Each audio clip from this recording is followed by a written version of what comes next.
Hello, everybody, and welcome back to the podcast. I'm Tanner. I'm Nick. And today we are talking about just a few of our hobbies. Just a few. Intro.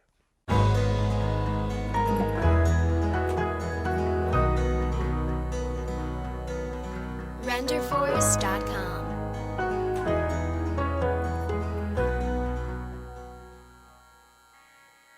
And we're back. We're back. All right, so today we are talking about a few of our hobbies that we like to do in our spare time. We don't only just work and make podcasts. Right, which is, we do that a lot. We work and we make podcasts. Is this technically a hobby? And this is technically a hobby, but we're only covering two today. Two big ones rule. that we have. Tanner's rule. So who goes first? You, Nick. Me? Let's have you go first. I don't know if I'm ready. I don't know if I'm ready. Clean it up. I need shaved. All right. So one of my hobbies, and Tanner might make fun of me. Y'all might make fun of me for this. One of my favorite hobbies, though, is I have a vast library of like documentaries and history stuff. Tanner knows. I like learning about history. History's my passion. So I have a large library, and then people are like, how is that a hobby?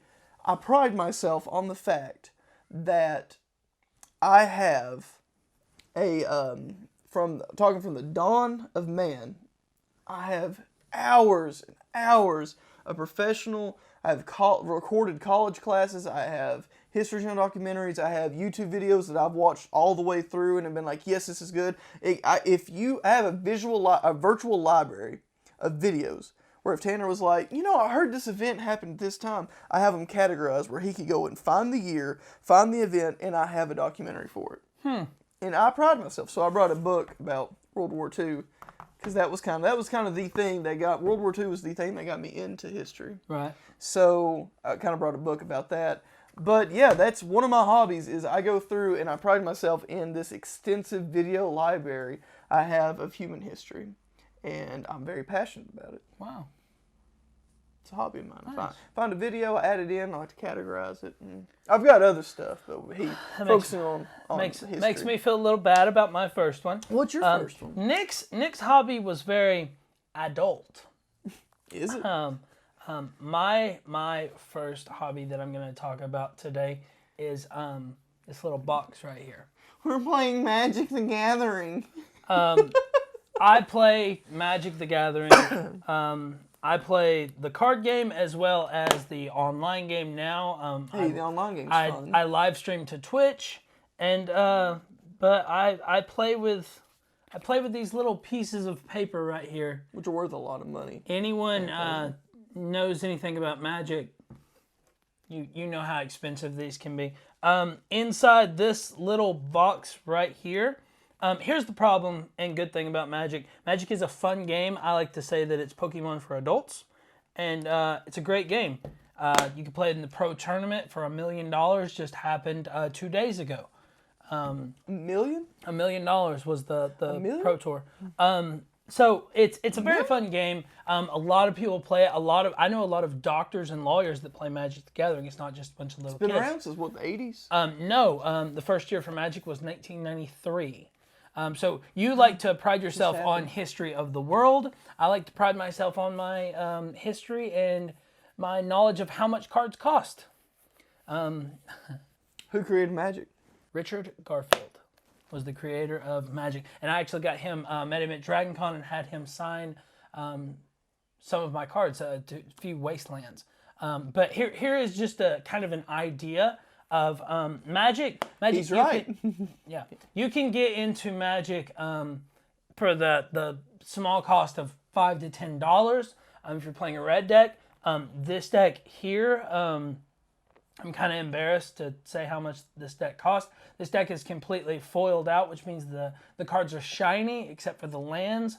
And last time I looked up what this deck was worth, it was worth probably about $3,800 in this little box. Well, glad you did. That's why you keep it safe. Yeah. So Magic I can thought be he was very just overprotective. Magic can be very cheap. Magic can be very expensive. I got another test trivia. Mm-hmm. What is the most expensive Magic card? Well, you're probably not going to know this. Oh, I've got it pulled up on the internet right here. Yeah, I guarantee you it's wrong. So the most expensive Magic card in the world, the second most expensive card in the world is a Alpha Black Lotus in absolute mint 10 condition. It just says Black Lotus. Black Lotus, yes. Alpha means from the first set.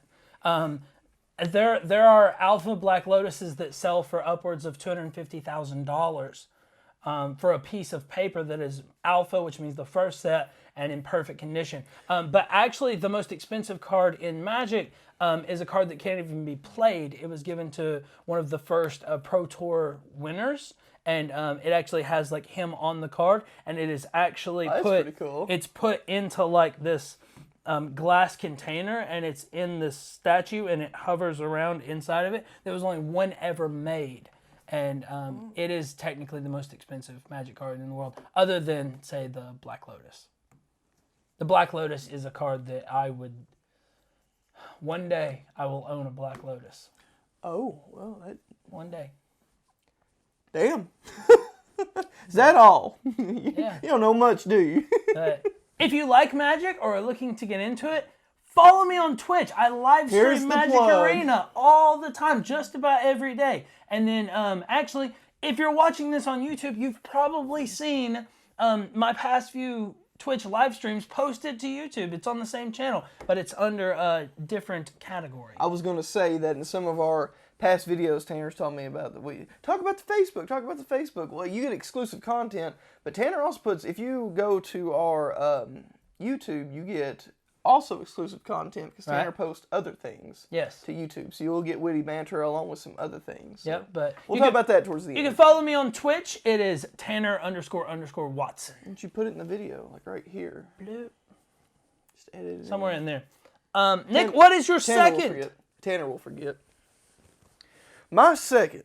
We don't count prepping as a hobby, do we? No. I mean, you could. Tanner's like, that's a disorder, not a hobby. You could count that as a hobby, but I feel like your next one is going to be... what are you putting your hand on, Tanner? something that Nick does that I also enjoy as well. I play Airsoft. So does Tanner. I can't even get it in frame. That's why I put mine down. I don't know what to do with my hands. Yeah, I play Airsoft.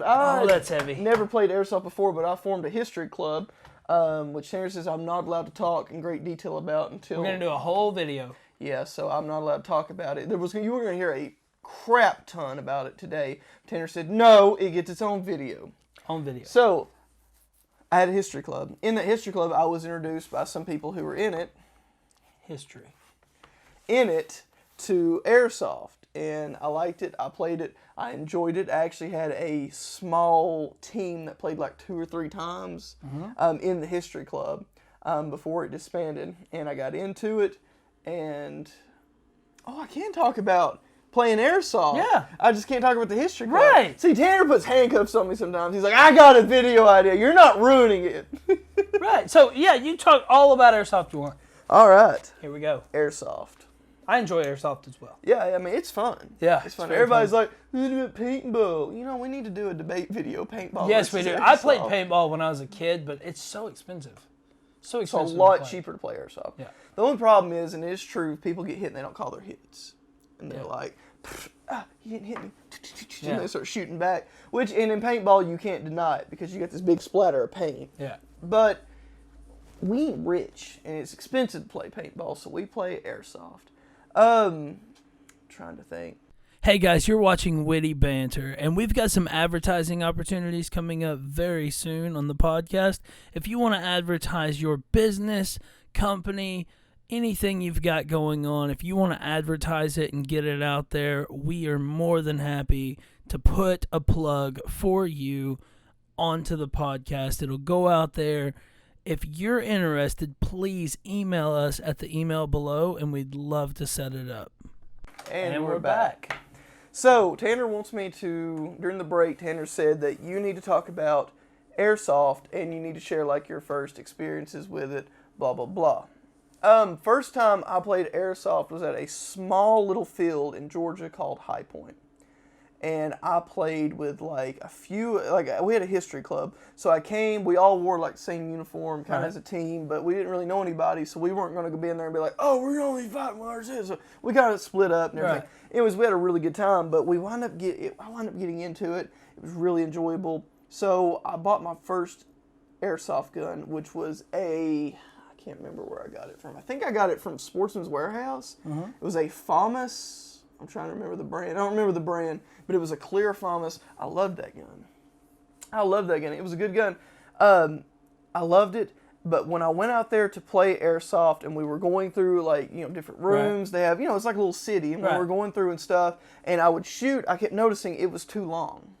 Like, even though the FAMAS, if you know the actual design of a FAMAS, the rail goes all the way down the gun to the very end. So the entire length of the gun is a barrel. So it's supposed to, the real thing gives you length, like, distance, as well as being compact. And it has the bullpup. I like the bullpup design. So I got it though, but my airsoft gun, being the brand that it was, I didn't get the distance I wanted, and it was kind of awkward and bulky, and it didn't fit. It was hard to get the battery, so I scrapped it and was like, next. So the next one I got was an AK-74U, and I got it. I got all the cool mags, which I've now given to Tanner for it, and I got everything. And for my AK. I went and played, and the reason I got rid of it was we were playing at High Point, and they had a thing called the terrorist camp, and when one team defended the camp, one team attacked the camp, and it was our turn to attack the camp.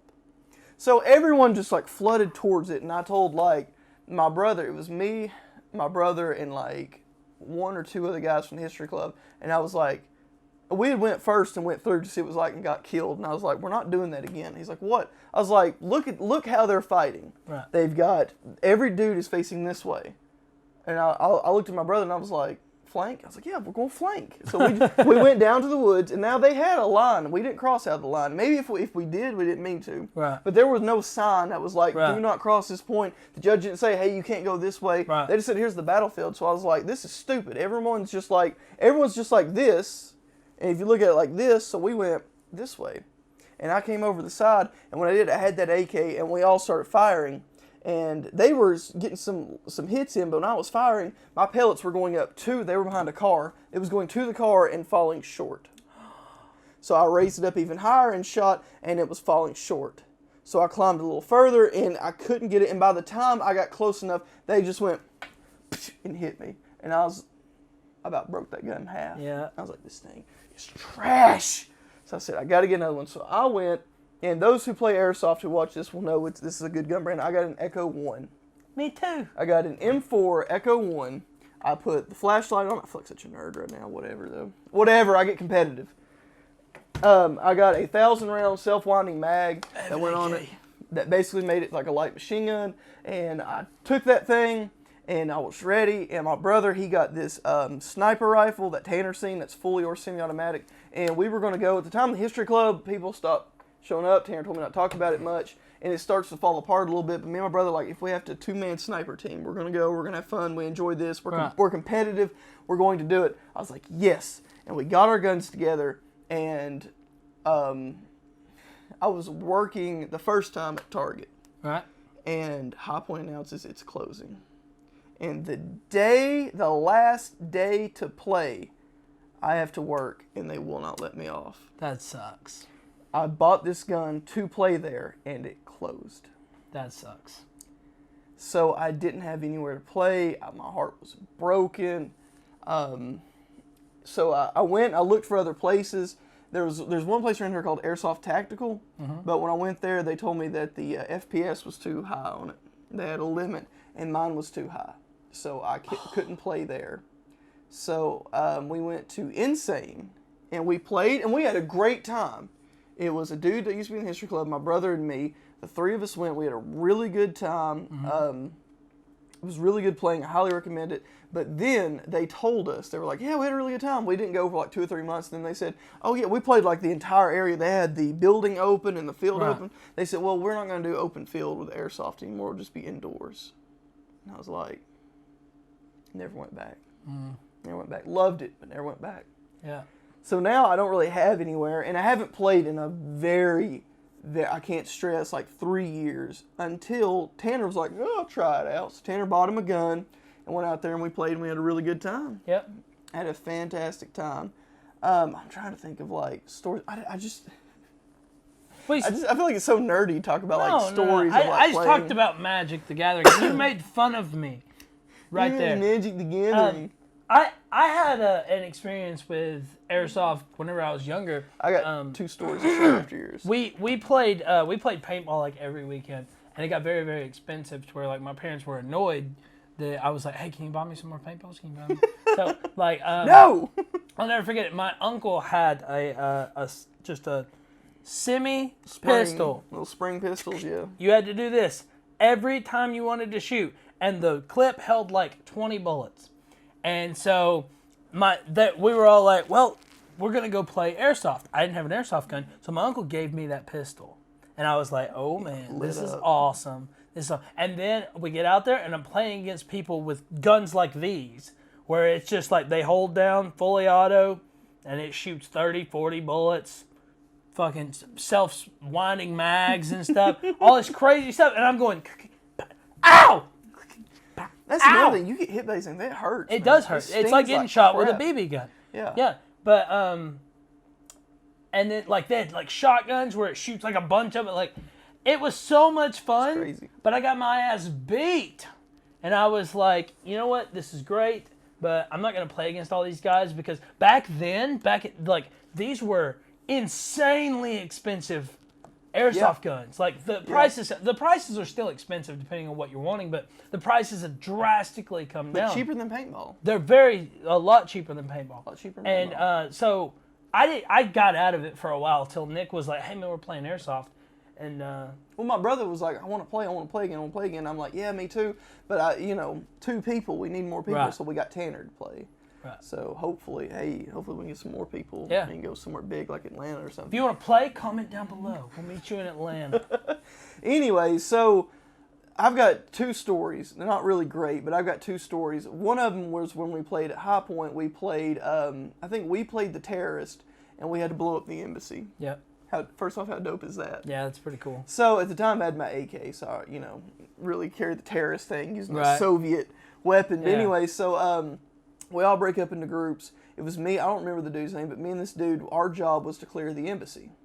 Now, when we first go, we stack up on the door, and as soon as he pops in, he gets hit, and he's like, out. I'm like, okay, crap. So I'm getting ready to go in, and when I do like this and look in, the guy's running up the steps. I shoot after him. I miss him, but then his buddy. So I see him move. I see legs. Right. So I shoot at legs. What I don't see is there's a dude behind a wall that steps out and lights me up. So I'm dead. I go back. So I tell him again. I'm like, okay, this time. He's like, what do you want to do? What do you want to do? And I was like, I don't know, man. And he was like, I got an idea. I'm gonna go through this door. You go through this door. Don't stack up together. Right. So I get to the side of the door. I don't know how we're going to communicate because we didn't have any like walkies or anything. Yeah. So I hear, go! And I was like, what? Okay, so I go, and then I hear, ah! And I just hear like pellets flying. So I'm like, what the crap? And I guess they just had a slugfest, but my dude won. Yeah. So he starts going in, so I can't really hear what he's doing. So I go in, and I clear the rest of the bottom. I'm like, clear! And then I hear he's going up steps, and I hear, don't you do it. And I'm like, what? So I grab my gun and I walk up the steps. And when I come right up, my dude is like, he was like walking up the steps and then jerked his gun up and is like this, pointing at the guy. And the other dude's pointing down at him like this. And they're so close. There's a rule. You're not supposed to shoot in a certain distance. And my guy said bang, which is like the bang policy, which is I'm too close to shoot. It's a courtesy kill. The courtesy kill. And he goes, and the dude we were playing against, he goes, I don't do that. I don't do the bang kills. So it's like a Mexican standoff. So they're sitting there staring at each other. And I wait, and it seems like it went on forever. My dude's like, dude, you're out. Just leave. He's like, because he was the last dude guarding the embassy. He's like, no way. Yeah. So I was like, say something cool. So I was like, now you messed up. And he was like, he looked at me. He has a pistol. So he reaches and grabs his pistol and points it at me. So he's literally like dueling. Now, he's got like a rifle in this hand pointing at my friend. And then he's pointing like an airsoft pistol at me. And he had a CO2 pistol. Oh, wow. That thing hurts. Yeah. So he's pointing like this and he goes, okay. He goes, I don't do the bang kill here. And the other guy goes, look, man, I got you dead to rights. He goes, I don't care. And then I just went, boop, and I just shot him right in the chest. Nice. Because they were like talking. He's like, it was like one of those stand-ups in the movies. He's like, well, I don't do, like he was going to give some kind of speech. And I was like, pop, pop. Nice. And then I walked up and he just looked at me like you just cut my speech down. Yeah. What's wrong with you? Yeah, you just destroyed my moment. So we go into the building, and the guy who was like overseeing the games, he played airsoft too. He used to be in the military. He was Nice. I don't know what he did in the army, but anyway, so there's supposed to be a bomb in the embassy, and we start yelling, and there's judges all over the place. We're like, "Where's the bomb? There's no bomb!" Because the other teams are regrouping and they're coming back. Yeah. So there's like dudes from the history club and like dudes that are playing. They're like, there's a firefight going on, and we're in the embassy like, where's the bomb? Yeah. And the judge is up there goes, is it not in here? We're like, no. He goes, oh, damn it. He goes, hold on.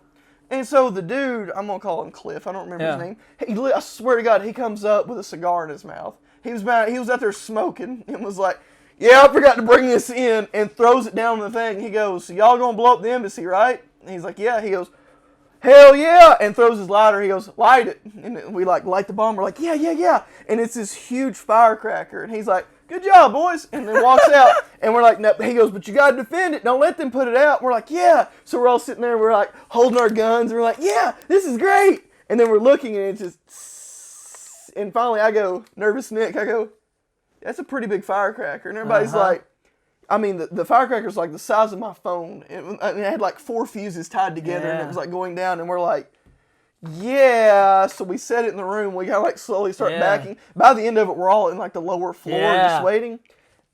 The sound, we were expecting like boom. Instead, it was like pow, and everything rattled. I'm like, thank God we were not in that room. He wanted you to stay in that room. And then he had like this air horn. He and that was one of the most fun times I had. My brother would say his most fun times when we played Hungry Hungry Hippos, which they had these logs where they had chopped up trees, and they hid them everywhere. So your job was you had to find them, and then you had to bring them into your camp.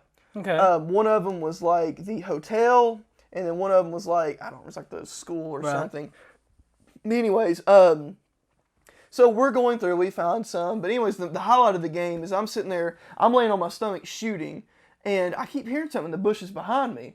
And I don't like to say names, but I'm playing with somebody, and I'm like, hey man, just focus here for a second. And I go, what in the hell are you doing in those bushes? And my brother comes out, holding an M4 in one hand, shirtless, covered in mud. I don't know where his shirt went, covered in mud, holding a log with his eyes bloodshot, with his back, like pellets all over his back. And he looks at me like something out of like a Vietnam movie. I'm going to try to censor it. He's like, we got to move, man. They're all over the place.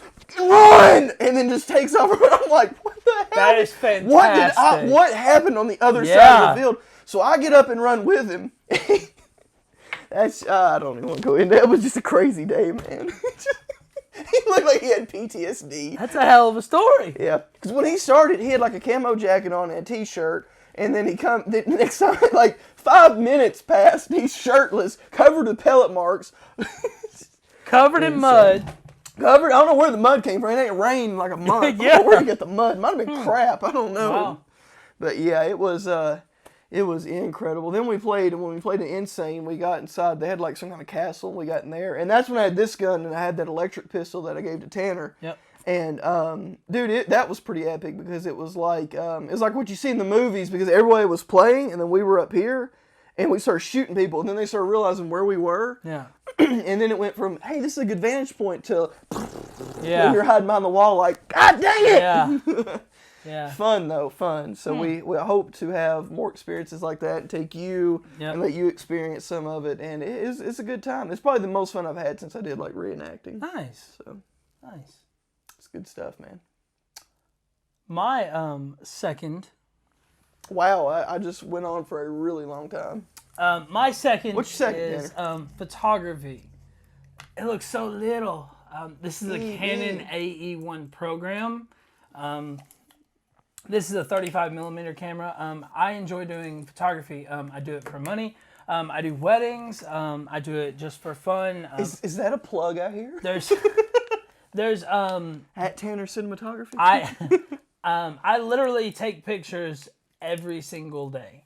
Whether that be with a 35 millimeter camera, the camera that we're shooting this podcast on now, my phone, some way I'm taking a picture. What do we shoot the podcast on? Maybe if there's some camera people out there, they'd like to know what we actually film on. Okay, so currently we're shooting, this is the Canon 77D. It's a good little camera. It's almost the same as the 70D. It's the newer version of the 70D, and it's just smaller and more compact, so you can carry it around. It has a flip-up screen. It's a great little camera. I have like 4 of these Canon AE1s. I have a Nikon version of this, a Pentax. I have a lot of 35 millimeter cameras. I have a 5D Mark II. I'm currently in a bidding war for a 5D Mark IV. Wow, big money. A 5D Mark IV is a very expensive camera. It's like $3,000 or $4,000. But that's what I want to upgrade to, and then eventually go to the 1DX Mark II, or maybe the 1DX Mark III whenever it is announced and comes out.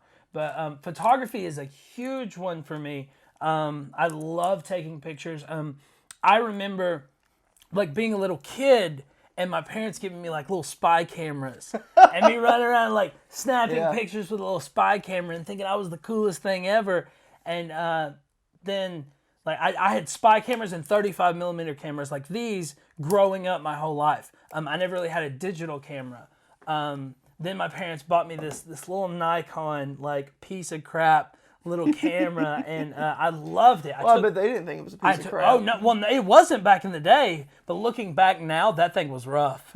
But it was a good camera at the time, and like I took that thing everywhere we went. Everywhere we went, I took it and was taking pictures of everything. And then my first DSLR, my mom actually bought me in high school. I got out of photography for a while. And until I was like, man, I really, really want to get back into that, but I don't have a camera anymore. I'd gotten rid of all my little digital cameras and stuff. And my mom bought me my first DSLR, which is a larger camera like this. You did a podcast, or not podcast, vlogging. Was that the camera? What do you mean? Most people probably don't know, but back in the day, not too terribly long ago, maybe 3-4 years ago, you did a daily vlog. I did do daily vlog for a while. Was that the camera that they gave you? That nice one? That was, I vlog and still vlog every now and then, very seldom. That's the Canon G7X. That's my vlogging camera. But a DSLR is like a larger camera. It's not like a little point and shoot camera. A digital... excuse me.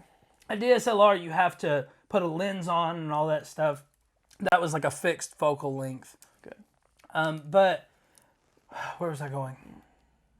I'm sorry, I completely derailed you. That's You're good. my fault, You're good. But I have a lot of cameras, and my first DSLR. My mom bought my first DSLR. It was a Nikon, and it didn't shoot video. All it did was take pictures, and I used that camera for years. I used that camera. Now. Honestly, for the past few years, I don't really use anything Nikon. Everything I shoot is Canon. Any Nikon cameras that I have sit on my camera shelf, and I don't really mess with them very often. Canon is, all of my glass is Canon, so I kind of stick with that. Canon is made in Japan. Mm-hmm. It's a Japanese company. I know that. But so is Nikon. I know that either. Yeah, that's the battery door. Oh.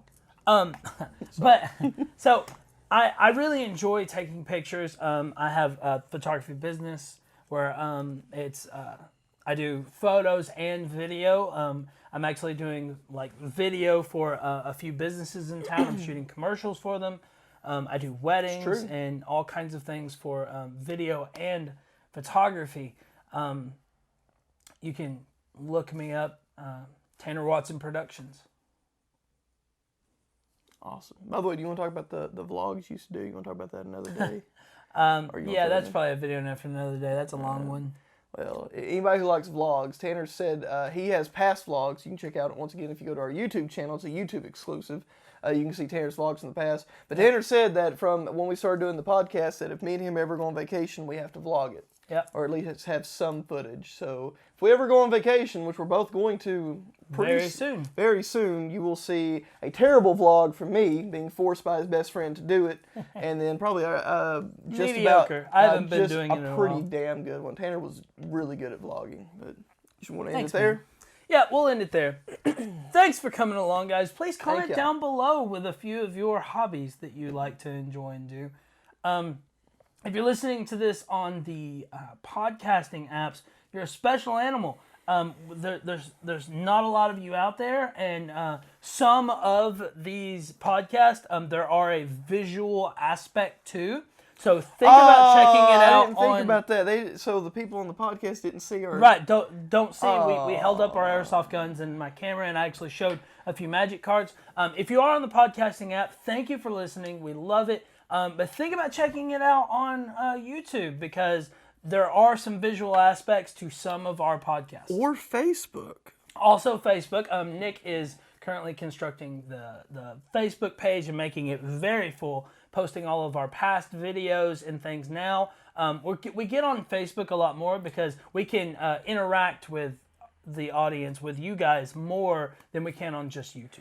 Yes, if you want to look at our different content through different areas, if you go to Anchor, our favorite podcast site, we highly recommend it. You can get our podcast unedited, the full, complete. Yes. If we slip up and say something we shouldn't, or if we cough or sneeze, you're All getting there. the full thing. Everything raw dog is on Anchor. If you go to YouTube exclusive content is Tanner does Twitch streams. Tanner, when he sometimes does tech reviews, he'll put it on the channel. You'll get witty banter. He's also got past videos where he used to vlog that we talked shortly about. All that's exclusive YouTube content. And then on Facebook, we have more interactive stuff. You can talk to us directly. I read all the comments. Thank you, Steve, for commenting. I'm just throwing that out there. So you can check us out. You can talk to us. We have polls, debates. We ask you questions. You can engage with us. So check us out on all three things: Anchor, YouTube, and Facebook. Yep. But thanks for coming along, guys, and we'll start working on another topic for you. We'll see y'all later.